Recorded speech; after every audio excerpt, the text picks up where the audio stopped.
Hello students. स्वागत है आपको अपनी अपनी क्लास में। जैसे कि पिछले लेक्चर में हम लोग क्लास 10th सिविक्स चैप्टर 1 के ऑब्जेक्टिव क्वेश्चंस के बारे में बात किए थे, और उसी कड़ी में आज हम आप लोग के लिए लेकर आए हैं क्लास 10th सिविक्स चैप्टर 2 के ऑब्जेक्टिव क्वेश्चंस, जो आपके एग्ज़ाम की दृष्टि से बहुत ही महत्वपूर्ण होने वाले हैं। आशा करता हूँ कि आपने पिछली वीडियो को देखा होगा और क्वेश्चंस को याद किए होंगे। जिस प्रकार आपने पिछली वीडियो को देखा था, क्वेश्चंस को नोट डाउन किया था, उसी प्रकार इस वीडियो को भी आप ध्यान से देखेंगे और जिन क्वेश्चंस का आंसर आपको पता नहीं है उसको अपनी कॉपी में नोट डाउन करेंगे और तब आगे बढ़ेंगे। चलिए तो आज की वीडियो को स्टार्ट करते हैं और आपके लिए क्वेश्चंस लेकर आते हैं। तो आज का हमारा क्वेश्चंस है, पहला क्वेश्चन देखिए क्या है। कह रहा है, भारत में कहाँ महिलाओं के लिए आरक्षण की व्यवस्था है। भारत में कहाँ महिलाओं के लिए आरक्षण की व्यवस्था है। तो अभी तक तो हमारे यहाँ पंचायती राज संस्थाओं में महिलाओं के लिए आरक्षण की व्यवस्था है, लेकिन सरकार ने अभी हाल फिलहाल में एक अधिनियम लाई है जिसे कहते हैं नारी शक्ति वंदना अधिनियम। कौन क्या कहते हैं? नारी शक्ति वंदना अधिनियम, जिसके तहत, इस कानून के तहत महिलाओं को लोकसभा और राज्य विधानसभाओं में 33% आरक्षण मिलेगा। कहाँ कहाँ मिलेगा? लोकसभा और राज्य विधानसभाओं में 33% आरक्षण मिलेगा। लेकिन अभी वर्तमान में पूछिए तो वर्तमान में केवल पंचायती राज संस्थाओं में महिलाओं के लिए आरक्षण प्राप्त है। दूसरा क्वेश्चन है, भारत में पंचायती राज संस्थाओं में महिलाओं के लिए कितने प्रतिशत आरक्षण की व्यवस्था है। तो महिलाओं को बिहार में, शायद हम लोग इस क्वेश्चन को पिछले लेक्चर में देखे थे, बिहार में कहेंगे तो बिहार में 50% है, लेकिन ओवरऑल देखें तो 33% है। पूरे देश की बात करें तो 33% आरक्षण की बात है, लेकिन बिहार में महिलाओं को 50% पंचायती राज संस्थाओं में आरक्षण मिला है। अगला क्वेश्चन है, बिहार में पंचायती राज का स्वरूप कैसा है। बिहार में पंचायती राज का स्वरूप कैसा है। तो बिहार में पंचायती राज त्रिस्तरीय है। क्या है? त्रिस्तरीय। कौन है? ग्राम पंचायत, पंचायत समिति और जिला पार्षद। ये हमारे 3 स्तरीय पंचायत स्तर देखने को मिलता है बिहार में।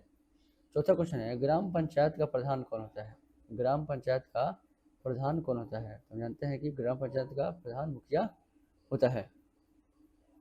अगला है, ग्राम कचहरी का प्रधान कौन होता है। ग्राम कचहरी का प्रधान कौन होता है। तो सरपंच होता है। कौन होता है? ग्राम कचहरी का प्रधान सरपंच होता है।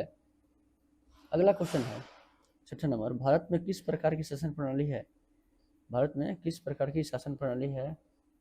तो अध्यक्षीय तो नहीं है, जहाँ जहाँ अध्यक्षीय उसको क्रॉस कर दीजिए। एकात्मक भी नहीं है। भारत में है संघीय और संसदीय प्रणाली। क्या है? भारत में संघीय और संसदीय प्रणाली है। 7 नंबर क्वेश्चन है, भारतीय संविधान की 8वीं अनुसूची में कितनी भाषाओं को स्थान दिया गया है। तो भारतीय संविधान की 8वीं अनुसूची में, ध्यान रखिएगा, 8वीं अनुसूची में 22 भाषाओं को स्थान दिया गया है। कितनी भाषाओं को? 22 भाषाओं को स्थान दिया गया है। अगला क्वेश्चन है, भारत में समवर्ती सूची में रखे जाते हैं। भारत में समानवर्ती सूची यानी कंकरेंट लिस्ट। तो हम जानते हैं जब शक्तियों का विभाजन होता है तो 3 प्रकार की सूची बनती है। कितने प्रकार की सूची बनती है? 3 प्रकार की। कौन कौन? एक है राज्य सूची, कौन है? एक है राज्य सूची, केंद्र सूची, और तीसरा है समवर्ती सूची। तो समवर्ती सूची पर केंद्र और राज्य दोनों, केंद्र सरकार और राज्य सरकार दोनों कानून बना सकती है। अगला 9वां क्वेश्चन है, संघ सरकार का उदाहरण कौन सा देश है। संघ सरकार का उदाहरण कौन सा देश है। तो इसका आंसर होगा अमेरिका है। संघ का एक होता है यूनियन। क्या होता है? यूनियन। और दूसरा होता है फेडरेशन। क्या होता है? फेडरेशन। यूनियन, भारत बात करें तो भारत यूनियन है, और अमेरिका क्या है? फेडरेशन है। यूनियन और फेडरेशन का हिंदी दोनों संघ ही होता है, लेकिन भारत का संघ दूसरा है और अमेरिका का संघ दूसरा है। तो संघ सरकार का उदाहरण इसमें क्या है? अमेरिका है। निम्नलिखित में से कौन सा विषय केंद्र सूची में शामिल है। निम्नलिखित में से कौन सा विषय केंद्र सूची में शामिल है। तो देखिए रक्षा। यानी जितने रक्षा संबंधित मामले होते हैं सब केंद्र सरकार के अंतर्गत आते हैं। अगला क्वेश्चन 11 नंबर, भारत में पहला नगर निगम कहाँ स्थापित किया गया? भारत में पहला नगर निगम कहाँ स्थापित किया गया? तो होगा इसका आंसर मद्रास। कहाँ होगा? मद्रास में स्थापित किया गया। बिहार में नगर निगम की स्थापना सबसे पहले कहाँ हुई? बिहार में नगर निगम की स्थापना सबसे पहले कहाँ हुई? तो बिहार की राजधानी पटना में। कहाँ हुई? बिहार की राजधानी पटना में सबसे पहले नगर निगम की स्थापना हुई। अगला क्वेश्चन है स्थानीय स्वशासन की शुरुआत संविधान के किस संशोधन द्वारा हुई? यानी किस संविधान संशोधन द्वारा स्थानीय स्वशासन को मान्यता प्रदान की गई, संवैधानिक मान्यता प्रदान की गई? तो 73वां और 74वां। 73वां संविधान संशोधन ग्राम पंचायत की बात करता है और 74वां संविधान संशोधन नगर पालिका की नगर क्षेत्र में स्थानीय प्रशासन की बात करता है। 73वां ग्रामीण क्षेत्र में और 74वां शहरी क्षेत्र में नगरीय स्थानीय प्रशासन की बात करता है। 14 नंबर क्वेश्चन है, पंचायत समिति का कार्यपालक पदाधिकारी कौन होता है? पंचायत समिति का कार्यपालक पदाधिकारी कौन होता है? तो इसका आंसर है बीडीओ होता है। कौन होता है? बीडीओ, प्रखंड विकास पदाधिकारी, ब्लॉक डेवलपमेंट ऑफिसर होता है। 15 नंबर क्वेश्चन है, नगर निगम के मुख्य प्रशासक को क्या कहता है? नगर निगम के मुख्य प्रशासक को क्या कहता है? उसे आयुक्त कहते हैं। क्या कहते हैं? कमिश्नर, आयुक्त या नगर आयुक्त कहता है। अगला क्वेश्चन है, नगर निगम के राजनीतिक प्रधान या अध्यक्ष को क्या कहता है? नगर निगम के राजनीतिक प्रधान या अध्यक्ष को क्या कहता है? तो इसे कहा जाता है महापौर। क्या कहा जाता है? महापौर। जैसे ग्रामीण स्थानीय स्वशासन में क्या होता है? मुखिया होता है, बीडीसी होता है, उसी प्रकार शहरी नगर निगम में जो मुख्य प्रशासक होता है उसे क्या कहते हैं? नगर आयुक्त। और जो निर्वाचित होता है, राजनीतिक होता है, उसे महापौर कहते हैं। अगला देखेंगे 17 नंबर क्वेश्चन, सोवियत संघ यानी USSR, United states of Soviet रूस का विघटन किस वर्ष हुआ था? कब हुआ था? 1991 में। कब? 1991 में। हम जानते हैं द्वितीय विश्व युद्ध समाप्त हुआ 1945 में। कब हुआ? 1945 में सेकेंड वर्ल्ड वॉर समाप्त हुआ और 1945 से लेकर 1991 तक, कब? 1991 तक कोल्ड वार चला। क्या चला? कोल्ड वार, जिसे हम शीत युद्ध कहते हैं। शीत युद्ध कहते हैं। और शीत युद्ध की समाप्ति सोवियत संघ के विघटन के बाद से मानी जाती है। 1991 में सोवियत संघ 15 देशों में टूट गया और यही शीत युद्ध का अंत माना जाता है। अगला क्वेश्चन है, वेस्ट इंडीज संघ की स्थापना कब की गई? वेस्ट इंडीज संघ की स्थापना कब की गई? तो 1958 में। कब की गई? 1958 में। 19 नंबर क्वेश्चन है, नाइजीरिया में संघीय व्यवस्था स्थापना कब हुई? नाइजीरिया में संघीय व्यवस्था की स्थापना कब हुई? तो 1960 में। कब हुई? 1960 में हुई। तो जो क्वेश्चन आपको पता नहीं है पहले से, उसको अपने कॉपी में नोट डाउन कीजिएगा और ध्यान से लिख करिएगा।